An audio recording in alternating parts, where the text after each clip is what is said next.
Bom dia a todos os irmãos, graça e paz. Desde já, antes de começar, como o irmão Carlos falou, eu e a Bogomila, estivemos estas 2 semanas na Polónia, sensivelmente. Estivemos lá com aqueles irmãos para vermos também a família, tratarmos alguma documentação também que tínhamos para tratar por causa do casamento e atualizar documentos, e então aproveitámos o tempo para fazer tudo isso. E também estarmos com os crentes lá, que também é muito importante para nós, e foi muito importante, não só importante como foi um privilégio para nós virmos a realidade também dos crentes lá, porque lá na Polónia são muito poucos, não tinha muita noção, mas nós em comparação com os crentes lá aqui somos dizem pelo menos que em Portugal são cerca de 3%, mas lá são cerca de 0,3%, então eles são mesmo muito, muito poucos. E é interessante e muito importante ver, porque eles lá estão muito preocupados com a evangelização, e eles têm, todas as semanas praticamente têm ações de evangelização, discipulado, todas as semanas vão para o centro da cidade evangelizar as pessoas lá, e as pessoas que começam a participar e a entrar, eles vão discipulando todas as semanas, marcar alguns estudos bíblicos para seguirem com as pessoas. Mas dos irmãos lá, eles mandaram forte abraço a todos, mandaram saudações e que também estão a orar por nós aqui, pelo trabalho, pela obra do Senhor cá em Portugal, que é o desejo é que nós, de facto, mais pessoas venham ao conhecimento da verdade e da palavra de Deus e possam ter a certeza da salvação e da vida eterna pelo Senhor Jesus Cristo.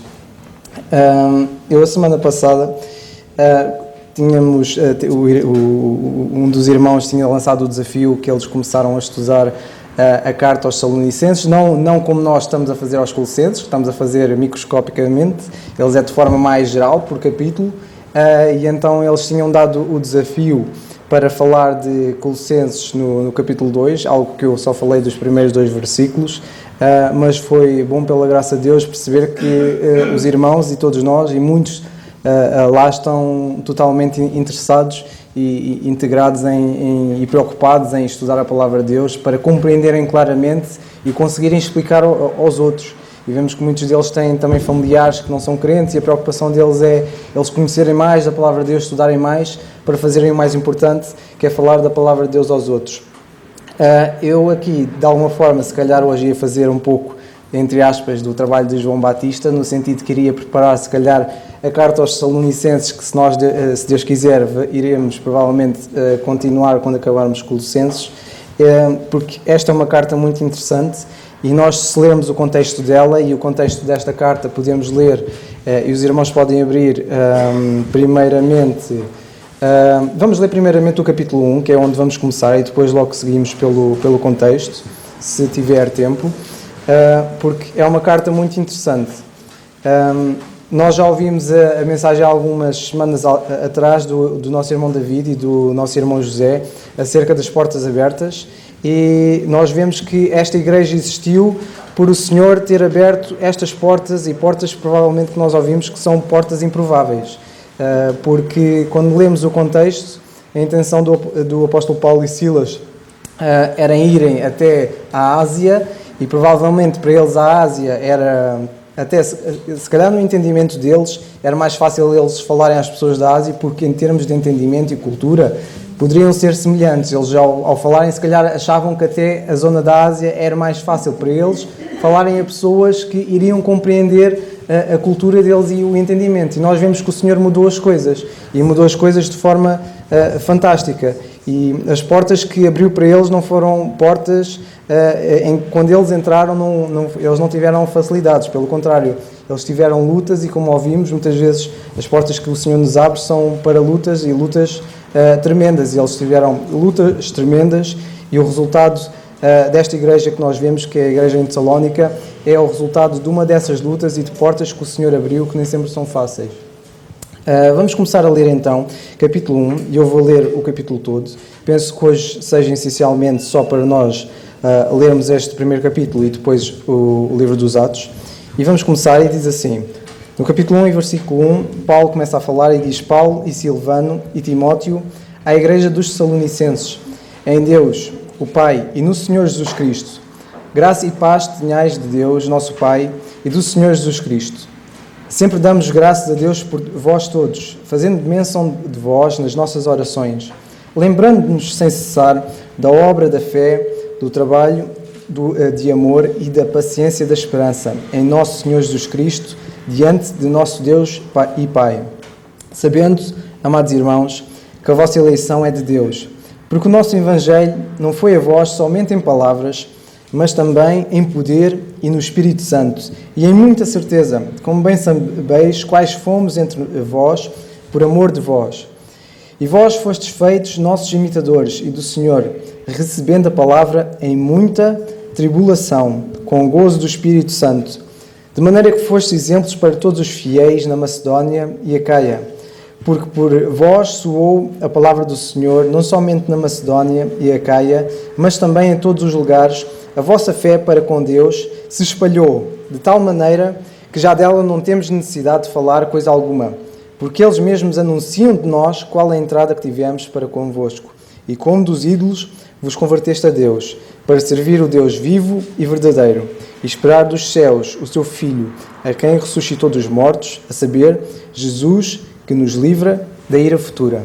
Então temos aqui o primeiro capítulo, irmãos, e se nós resumíssemos este capítulo, o que nós vemos aqui da igreja local é que esta igreja era uma igreja, de certa forma, que poderíamos dizer uma igreja modelo, porque nós, já nesta primeira aqui, nós não vemos Paulo a dirigir-se como, por exemplo, dirigia-se aos Coríntios. Assim que ele fala aos Coríntios, quase do início, parece que começa logo a falar logo dos conflitos entre eles, a falar da necessidade deles mostrarem amor para uns para com os outros. Mas nós, neste primeiro capítulo, nós não vemos isto, pelo contrário, nós vemos do amor deles, nós vemos acerca da fé deles, da esperança deles, nós vemos tanta coisa boa acerca deles logo no início da carta, e se nós, ao lermos toda a carta, não vamos ver conflitos ou necessidade de repreensão, como nos Gálatas, o facto de eles deixarem os rudimentos da fé, ou deixarem o que Paulo lhes tinha ensinado, ou nos Coríntios, dos casos de adultério e casos deles até porem em causa o apostolado de Paulo, ou aos Filipenses, nos conflitos que tinham entre alguns irmãos, e aos Salonicenses nós não vemos propriamente isto. E nós vemos aqui uma igreja modelo. E uma das lições que tirei deste primeiro capítulo é que se nós procuramos uma igreja modelo, uma das coisas que vemos é que se nós quisermos uma igreja modelo, não é só nós preocuparmos e fortalecermos na palavra de Deus. A verdade é que se nós quisermos essa igreja modelo e pertencer a uma igreja modelo como Tessalónica, provavelmente nós não vamos querer, porque a igreja de Tessalónica ela foi fundada no meio de uma tribulação, no meio de uma perseguição. Os crentes eram perseguidos naquela igreja, eles eram provavelmente presos e nós, ao lermos Atos no capítulo 17 e vermos o contexto, os crentes lá foram perseguidos, foram levados a tribunal, foram maltratados, e vemos que o apóstolo foi espancado e foi lançado na prisão logo após ter sido espancado. Portanto, esta igreja modelo, ela foi uma igreja modelo no meio das dificuldades. E a questão que fica é, se nós procuramos uma igreja modelo, queremos mesmo ir para essa igreja modelo, porque provavelmente essa igreja modelo é uma igreja que sofre dificuldades. E de facto, eles sofreram dificuldades com um propósito, mas isso também possibilitou a que eles fossem uma igreja, além de serem uma igreja modelo, uma igreja de referência, e ao ponto da fé deles, o amor deles e a esperança deles ser falado de todos os lados. E é interessante que se nós, ao lermos Atos e ao lermos esta carta, vamos perceber que Paulo, provavelmente quando fugia, ele ainda assim continuava a ouvir acerca da fé deles e acerca de aqueles irmãos estarem seguros e firmes naquilo que o apóstolo Paulo lhes falou. E o que o apóstolo Paulo lhes falou foi claramente da graça e paz que eles podiam ter e tinham certamente em Deus, irmãos. Vamos então começar a ler aqui um pouco para percebermos o contexto desta história, porque a história como eles chegam a Tessalónica e o que veio antes é uma história fantástica, é uma daquelas histórias que, se nós lermos esta carta, percebemos as dificuldades que passaram, vemos de facto estas portas abertas que se abriram, que foram portas de dificuldades tremendas, mas vemos que eles acabaram por sair mais fortalecidos no Senhor, mais fortes e de facto mais ousados até. Isto possibilitou a que eles fossem mais ousados, que se calhar não seriam ousados noutras condições, não sabemos. Mas vemos que o Senhor encaminhou-os de forma fantástica ao ponto da sua palavra e do Evangelho da Graça de Deus ser espalhado de formas que se calhar poderiam não ter sido, não sabemos. Mas é fantástico nós lermos acerca desta carta. Vamos então começar pelo capítulo 16, versículo 1. Nós vamos sensivelmente até ao capítulo 18, mas eu vou cortar um pouco na altura em que Paulo chega a Atenas, que é do versículo 15. Vamos saltar aí um pouco. E então começa assim, para nós vermos o contexto daqui da história de Paulo com os crentes na Tessalónica, que diz assim, versículo 1, capítulo 16. E chegou Paulo a Derbe e Listra, e eis que estava ali um certo discípulo por nome Timóteo, filho de uma judia que era crente, mas de pai grego, do qual davam bom testemunho os irmãos que estavam em Listra e Icónio. Paulo quis que este fosse com ele, e tomando-o, circuncidou por causa dos judeus que estavam naqueles lugares, porque todos sabiam que o seu pai era grego. E quando iam passando pelas cidades, lhes entregavam para serem observados os decretos que haviam sido estabelecidos pelos apóstolos e anciãos em Jerusalém, de sorte que as igrejas eram confirmadas na fé e cada dia cresciam em número. E passando pela Frígia e pela província da Galácia, foram impedidos pelo Espírito Santo de anunciar a palavra na Ásia. Tal como nós ouvimos, fecharam uma porta, mas o Senhor queria encaminhá-los para o outro lado. E vemos que quando chegaram a Mísia, intentavam ir para Bitínia, mas o Espírito de Jesus não lhe permitiu novamente. E tendo passado por Mísia, desceram a Troas. E Paulo teve de noite uma visão em que se apresentou um varão da Macedónia e lhe rogou, dizendo: passa a Macedónia e ajuda-nos. E logo depois dessa visão, procurámos partir para a Macedónia, concluindo que o Senhor nos chamava para lhe anunciarmos o Evangelho. Reparem só uma necessidade tão tremenda, e vemos o Senhor a encaminhar uma necessidade, porque nós vemos que eles perguntaram, e vemos que na visão que Paulo teve, que ele apresentou-se a um varão da Macedónia, daquela localidade, e que ele queria ajuda. E vemos que a ajuda que ele recebeu era ajuda para anunciar o Evangelho naquela localidade. Vemos a necessidade e a sede que provavelmente naquelas localidades eles tinham. E vemos então que eles foram anunciar o Evangelho e, navegando de Troas, fomos correndo. Reparem que eles foram a correr até àquela cidade. Eles não dizem que eles foram a caminhar e indo falando do Evangelho, pelo contrário. Eles foram apressados, eles foram com pressa. Eles tinham uma agenda para chegar lá o mais rápido possível para, de facto, ajudar e anunciar o Evangelho. Fomos correndo e, notem, em caminho direito. Eles não foram parar aqui ou parar ali, ou vamos cortar caminho até àquela cidade. Não, eles foram direitos a correr ao destino que lhes estava proposto. Em caminho direito para Samotrácia e no dia seguinte para Nápoles. E dali para Filipos, que é a primeira cidade desta parte da Macedónia. E é uma colónia. E estivemos alguns dias nesta cidade de Filipos. E no dia de sábado, saímos fora das portas para a beira do rio, onde julgávamos ter lugar para a oração, e assentando-nos, falámos às mulheres que ali se juntaram.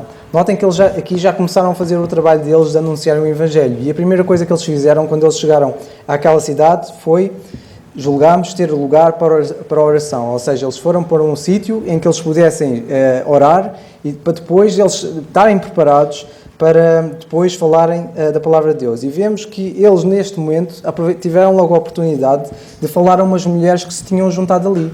Reparem que o Senhor, ao prepará-los e eles ao prepararem para anunciar a palavra de Deus, e eles começaram com a oração, assim no momento em que eles começam a orar, o Senhor deu-lhes a oportunidade de eles falarem da palavra de Deus. E então diz que eles falaram às mulheres que ali se juntaram. E uma certa mulher, chamada Lídia, vendedora de púrpura da cidade de Tiatira, e que servia a Deus, nos ouvia, e o Senhor lhe abriu o coração para que estivesse atenta ao que Paulo dizia. Reparem a sede que eles tinham.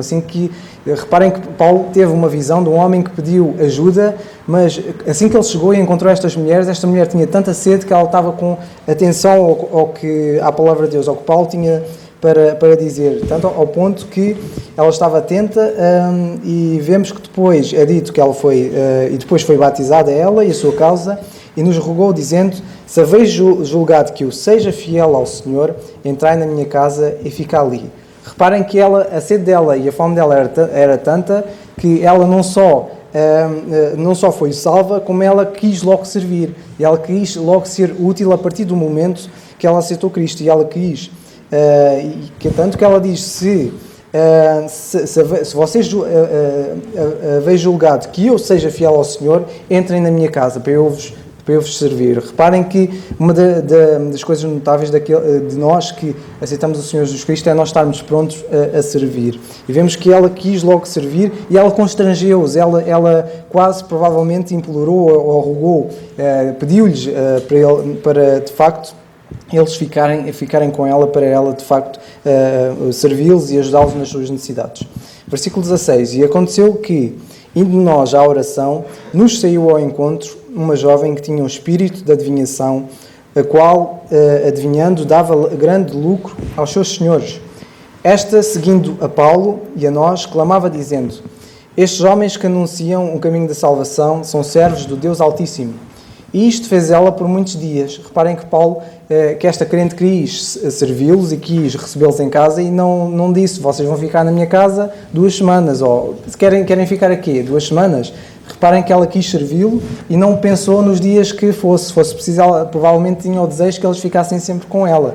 Tanto que nós vemos que isto fez por muitos dias, porque esta mulher que tinha o espírito de adivinhação esteve atrás dele durante muitos dias, porque eles de facto ficaram planearam ficar lá muitos dias.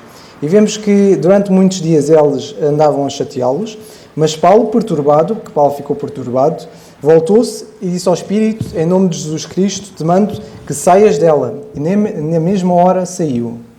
Portanto, irmãos, nós vemos este trabalho que o Senhor lhes deu, aqui já na cidade de Filipos, que eles tiveram um grande trabalho ao evangelizar, e vemos que eles começaram com a oração, algo que nós devemos fazer todos nós, não só individualmente durante as nossas vidas e no nosso trabalho ou com os nossos colegas, que é, se nós queremos falar de Cristo a eles, temos de fazer como eles e começar pelo mais básico, e o mais básico é nós orarmos, a pedir orientação ao Senhor. E nós, ouvindo o estudo bíblico, já temos ouvindo aqui, nós orarmos para termos portas abertas, como eles tiveram, termos, de facto, a boca aberta para conseguirmos falar, e, como também já ouvimos, terem os corações abertos. E, de facto, é algo muito importante se nós queremos servir o Senhor desta forma. E, versículo 19: e vendo os seus senhores que a esperança do seu lucro estava perdida, prenderam Paulo e Silas e os levaram à praça, à presença dos magistrados. E apresentou-os aos magistrados e disseram: estes homens, sendo judeus, perturbaram a cidade e nos expõem costumes que não é lícito receber nem praticar, visto que somos romanos. É interessante, irmãos, porque eles tinham visto que o seu lucro tinha acabado, mas, no entanto, eles, quando chegaram aos magistrados, eles contaram uma mentira. Vimos que o motivo deles aqui não era os costumes ou os ensinos, mas era sim a perda do lucro deles. E nos expõe costumes que não nos é lícito receber nem praticar, visto que somos romanos.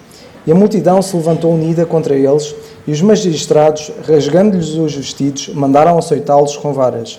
E, vendo-lhes dado muitos açoites, os lançaram na prisão, mandando ao carcereiro que os guardasse com segurança, o qual, tendo recebido tal ordem, os lançou no cárcere interior e lhes segurou os pés no tronco.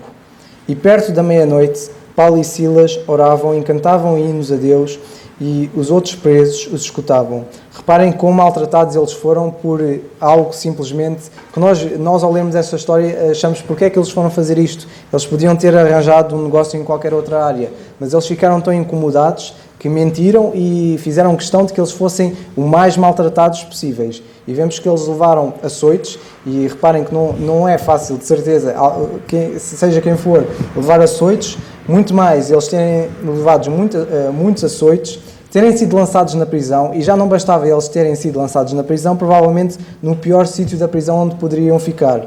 E pior ainda, não era só eles serem lançados e deixados de estar, foi eles terem-lhes segurado os pés no tronco. Então reparem a situação em que eles ficaram, a situação em que eles ficaram por simplesmente alguém ter perdido o lucro. E vemos, amados irmãos, que quem quer servir o Senhor muitas vezes podem passar por situações. Nós hoje damos graças a Deus que não é o caso, não sabemos o dia da manhã, mas graças a Deus nós podemos falar a palavra de Deus sem qualquer impedimento, praticamente, mas vemos que no caso deles não foi assim. E estas portas abertas que o Senhor lhes abriu para a cidade de Filipos foi tormento, quase constantemente. E vemos então que eles numa situação, e na pior situação que poderiam estar, que era feridos, que eles depois de levarem os açoites, eles não foram bem tratados, eles não foram curar-lhes as feridas. Pelo contrário, no estado em que eles estavam, eles lançaram-nos na prisão e seguraram os pés no tronco. E eles estavam no pior sítio, no pior estado e nas piores condições em que poderiam estar. E vemos que quando chega à meia-noite, em que eles podiam estar perfeitamente aflitos, ou chorar, ou que fosse a queixarem-se, mas vemos eles, perto da meia-noite, Paulo e Silas, o que é que eles faziam? Eles continuavam a fazer o que sempre faziam, que era, oravam e cantavam hinos a Deus. E reparem que eles, ao fazerem isto, ainda assim continuavam a evangelizar, porque é dito que os outros presos os escutavam. Reparem quão marcante é o estado deles, que mesmo sendo o pior estado possível, foi o melhor estado possível, porque possibilitou aos outros também continuarem a ouvir, e não é só porque nós não vemos que eles estivessem a evangelizar, provavelmente fariam nas suas orações, mas o estado deles impactou tanto os outros, que os outros ficaram interessados, ficaram motivados. E reparem que não só as palavras deles, mas também o exemplo deles, de eles serem provavelmente agradecidos, e quão marcante isso foi. E vemos que de repente sobreveio tão grande terremoto que os alicerces da prisão se moveram e logo se abriram as portas e foram soltas as prisões de todos. E acordando o carcereiro e vendo abertas as portas da prisão, tirou a espada e quis matar-se, cuidando que os presos já tinham fugido. Mas Paulo clamou com grande voz, gritou a Paulo a dizer muito alto: não te faças mal nenhum, que todos aqui estamos. Reparem que o que ele diz, que todos aqui estamos. Reparem que o impacto dele, das orações deles e dos hinos, não só fez com que os outros escutassem, mas depois no momento em que eles podiam todos fugir, eles não fugiram, eles ficaram lá com ele, e isto possibilitou também a um homem, que era o carcereiro de Filipos, ele não ter-se tirado a sua própria vida. E vemos então que eles ficaram todos lá, e pedindo luz, saltou dentro todo trêmulo, se prostrou ante Paulo e Silas, e tirando-os para fora disse: Senhores, que é necessário para me salvar?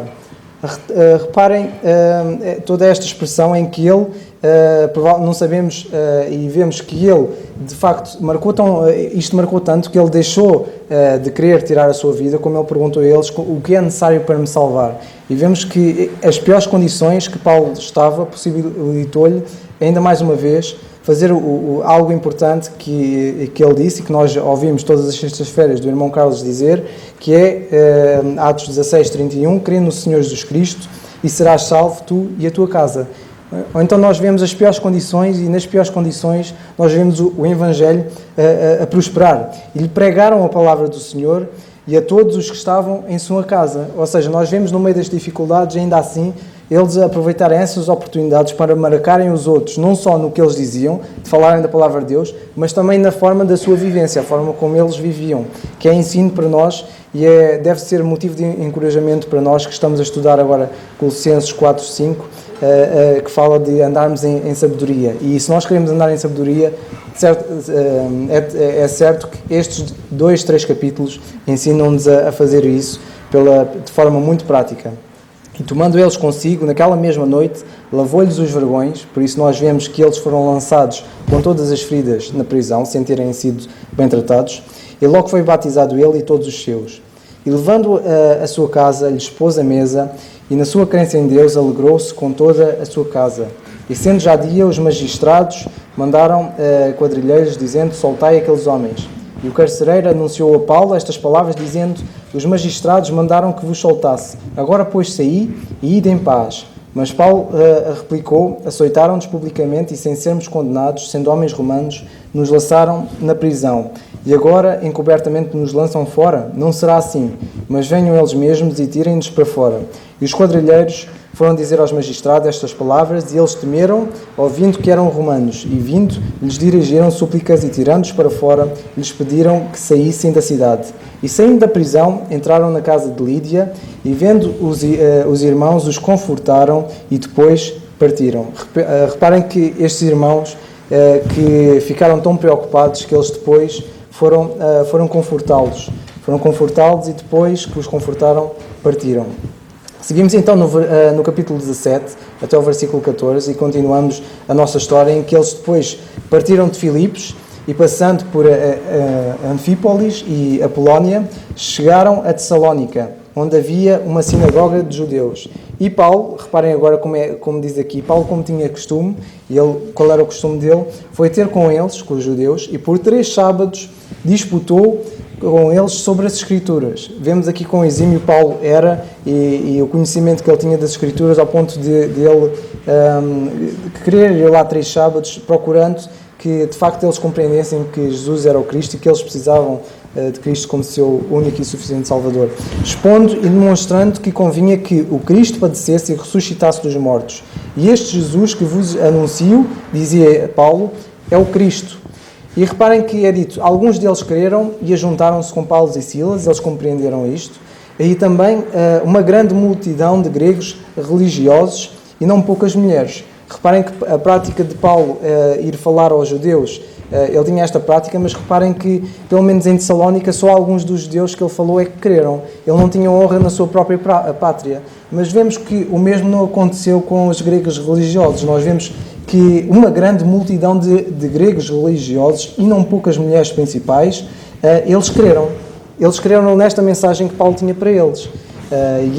E é tão reconfortante e mostrar e vermos, compreendermos que eles tinham o desejo de ter uma convicção, de ter a certeza da salvação, que eles não tinham. É por isso que Paulo diz que eles se converteram dos ídolos a Deus, porque eles tinham essa sede, quando eles ouviram essa mensagem. Mas os judeus, versículo 5, desobedientes, movidos de inveja, tomaram consigo alguns homens perversos de entre os vadios, e ajuntando o povo, alvoroçaram a cidade, e assaltando a casa de Jasson, procuravam tirá-los para junto do povo, e não os achando, trouxeram Jasson e alguns irmãos à presença dos magistrados da cidade, clamando: estes que têm alvoroçado o mundo chegaram também aqui, os quais Jasson recolheu, e todos estes procedem contra os decretos de César, dizendo que há outro rei, Jesus. E alvoroçaram a multidão e os principais da cidade, que ouviram estas coisas. Tendo, porém, recebido satisfação de Jasson e dos demais, os soltaram. E logo os irmãos enviaram de noite Paulo e Silas a Bereia, e eles, chegando lá, foram à sinagoga dos judeus, novamente. Ora, estes foram mais nobres do que em Tessalónica, por bom grado receberam a palavra, examinando cada dia nas Escrituras se essas coisas eram assim. De sorte que creram muitos deles, e também mulheres gregas da classe nobre, e não poucos varões. Mas logo os judeus de Tessalónica souberam que a palavra de Deus também era anunciada por Paulo na Bereia, foram lá e excitaram as multidões. No mesmo instante, os irmãos mandaram Paulo que fosse até ao mar, mas Silas e Timóteo ficaram ali. Reparem quão fantástica é esta história destes 2 capítulos, 16 e 17, depois continua. E vemos que esta história é uma história de portas de aflição, porque eles passaram por aflição constantemente. Só no início que o Senhor indicou-lhes para eles seguirem para a Europa, neste caso, para a zona da Macedónia, e vemos que eles tiveram logo preocupados no início em fazer o que o Senhor lhes tinha dito, que era anunciarem a palavra de Deus. E eles começaram pelo mais básico que nós devemos começar, que é nós orarmos para, de facto, o Senhor nos ajude e nos facilite de forma que nós falemos do Evangelho aos outros, e os outros com o coração aberto possam compreender claramente e fazer o mais importante, que é crer em Cristo como seu único e suficiente Salvador. E vemos a preocupação deles com isto, e eles depois de terem ido para Filipe, assim que chegaram a Filipe, e depois de terem encontrado aquela jovem com o espírito endemoninhado, ela depois andava atrás deles, mas eles depois acabaram com expulsaram aquele espírito e depois disso começaram a surgir aflições e aflições e aflições. E vemos que foi assim que estas duas igrejas, vemos que são igrejas fantásticas e vemos que a igreja em Filipos, a carta aos Filipenses, é a carta da alegria, mas reparem que a história dos Filipenses e de Paulo e do apóstolo Paulo, a evangelização dele em Filipos, não é uma história nada alegre, ela não tem nada de ficarmos contentes ou de ficarmos satisfeitos, muito pelo contrário, a história dele é uma história dramática, é uma história triste, é uma história que nós devemos entristecer-nos por causa dela, mas ainda assim esta carta é a carta da alegria e vemos que nós podemos encontrar alegria e vemos que os filipenses certamente encontravam alegria, assim como o apóstolo Paulo, no meio das tribulações. E de facto, irmãos, muitas vezes nós pensamos que a alegria é ter sossego, ou estarmos bem sossegados e quietos, ou uma vida tranquila, mas nem sempre é assim. Nós podemos encontrar alegria e certamente o apóstolo Paulo e estes irmãos encontraram alegria no meio das dificuldades e das tribulações. E o mesmo poderíamos dizer acerca de Tessalónica, porque em Tessalónica eles também não passaram por menos dificuldades. Pelo contrário, depois nós vemos Paulo, quando escreve acerca das tribulações deles, acerca da fé deles, vemos as dificuldades com que todos eles passaram, porque eles foram perseguidos. E é por isso que Paulo diz no versículo 14 do capítulo 2, da primeira epístola aos Tessalonicenses, e para terminar, que ele diz: porque vós, irmãos, haveis sido imitadores das igrejas de Deus, que na Judeia estão em Jesus Cristo, porquanto, notem o que ele diz agora, também padecestes dos vossos próprios concidadãos, o mesmo que os judeus lhes fizeram, os quais também mataram o Senhor, Jesus, e os seus próprios profetas, e nos têm perseguido, e não agradam a Deus, e são contrários a todos os homens, e nos impedem de pregar aos gentios as palavras da salvação, a fim de encherem sempre a medida dos seus pecados, mas a ira de Deus caiu sobre eles até ao fim. Nós vemos, irmãos, estas duas cartas aos Filipenses e a Tessalónica serem cartas, de facto, de tribulação, mas o contexto delas e a forma como o apóstolo Paulo e o Senhor nos mostra hoje é que nós podemos, no meio da tribulação e no meio da tristeza, ter alegria, e também no meio da tribulação e no meio da perseguição, de perseguição tal ao ponto de serem mortos, nós ainda assim podemos ter esperança, porque não é por acaso que estas duas epístolas são chamadas as epístolas da alegria, e aos Tessalonicenses da bem-aventurada esperança, da boa esperança que nós temos. E vemos que a esperança que eles tinham é a esperança que nós temos, que é que o Senhor vem nos buscar e nós vamos estar eternamente com Ele. É esse o nosso desejo, irmãos. E assim termino por aqui, e espero que destas cartas os irmãos possam ter a coragem de pelo menos começarem a ler Atos 16, 17 e lerem a carta aos Tessalonicenses, que é uma carta que tem muitas lições, e nós, ao perceber o contexto, ensina-nos muita coisa. Ensina-nos que, de facto, das três coisas que queria tirar para resumir, era, se nós queremos uma igreja modelo é uma igreja que vai passar por dificuldades, porque Tessalónica certamente era essa igreja, era uma igreja que Paulo, e nós não vemos Paulo a queixarem-se deles, vemos que provavelmente poderiam ser quase uma igreja perfeita, entre aspas, mas não era uma igreja perfeita, porque Paulo diz que ele ainda procurava suprir o que faltava à fé deles. Ou seja, eles eram uma igreja modelo e uma igreja com espaço ainda para serem ainda melhores do que o que eram. E vemos, de facto, algo que nos pode ensinar tremendamente a nós procurarmos, e se queremos ser uma igreja modelo, uma coisa é certa, nós vamos passar por tribulações, mas nós temos a mesma esperança que eles, que é o nosso Senhor. E é destas coisas que aprendemos, que de facto, se queremos uma igreja modelo, vamos passar por dificuldades para ser. Se queremos, irmãos, estar alegres, muitas vezes temos de aprender a estar alegres e contentes com o que temos. E certamente que muitas vezes podemos encontrar alegria na dor. E de facto que, no meio da tribulação, uma coisa é certa que o Senhor nos mostra, é que há esperança no meio da tribulação. Que o Senhor nos ajude, nos abençoe. E é isto. Peço desculpa que foi muito demorado. Mas que o Senhor nos ajude e que seja a palavra de Deus, de facto, a cativar-nos cada vez mais. Amém.